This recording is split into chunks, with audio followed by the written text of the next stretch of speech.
திருப்பூரில் பாஜக நிர்வாகியை தாக்கிவிட்டு அவரது சகோதரரை போலீசார் காரில் கடத்திச் சென்ற சம்பவம் பரபரப்பை ஏற்படுத்தியுள்ளது.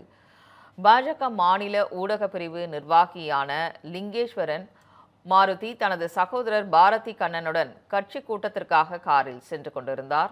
தாராபுரம் அருகே சென்றபோது அவர்களது காரை மற்றொரு கார் வழிமறித்துள்ளது. அப்போது காரில் இருந்து இறங்கிய 6 பேர் தங்களை போலீஸ் என கூறியதுடன் சகோதரர்கள் இருவரையும் சரமாரியாக தாக்கியதாக கூறப்படுகிறது. பின்னர் பாரதி கண்ணனை காரில் கடத்திச் சென்றதாகவும் கூறப்படுகிறது. தாக்குதலில் காயமடைந்த லிங்கேஸ்வரன் மருத்துவமனையில் சிகிச்சைக்காக அனுமதிக்கப்பட்டார். இது பற்றி பேசிய அவர் பாஜக நிர்வாகிகளை தாக்கி காவல்துறையினர் அத்துமீறலில் ஈடுபடுவதாக குற்றம் சாட்டினார். மேலும் சம்பந்தப்பட்டவர்களை உடனடியாக கைது செய்யவும் வலியுறுத்தினார்.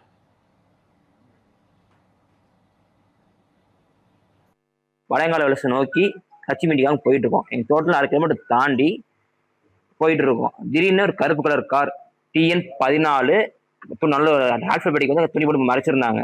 சரி இறங்கி பார்க்கலாம்னு இறங்கி பார்க்குறோம். திடீர்னு ஒரு 6 பேர் குண்டாஸ் மாதிரி லுங்கி வெட்டி கட்டிக்கிட்டு முடி நடிகை வச்சுக்கிட்டு தாடியை வச்சுக்கிட்டு ட்ராக் பண்ணி போட்டுக்கிட்டு இன்னும் காருக்குள்ள எல்லாம் போட ஆரம்பிச்சிட்டாங்க. என்னையே எங்கள் அண்ணனையே போட்டு அடிக்க ஆரம்பிச்சிட்டாங்க. அதுவும் என்னை கீழே தள்ளிட்டு அவனை தர இழுத்துட்டு போறாங்க. எனக்கு எங்கள் ஷோல்டர்ல அடிபட்டு இங்கே கையில காலில் ஃபுல்லாக காயமாயிருக்குது. தள்ளிட்டு போயிட்டாங்க. சில 3 ஸ்டேஷன் வந்து பார்த்தோம்னு சொல்லிட்டு போயிட்டாங்க. அதுக்கப்புறமா எனக்கு கை அடிபட்டதுனால நான் ஹாஸ்பிட்டல் வந்து அட்மிட் ஆகிட்டேன். இந்த பண்டிகை நாட்களை முன்னிட்டு வில்லா மனைகளை முன்பதிவு செய்து ஸ்டாம்ப் டியூட்டியில் 50% வரை தள்ளுபடி பெறுங்கள். Premium villa plots across Tamil Nadu from 4.5 lakhs to 3 crores.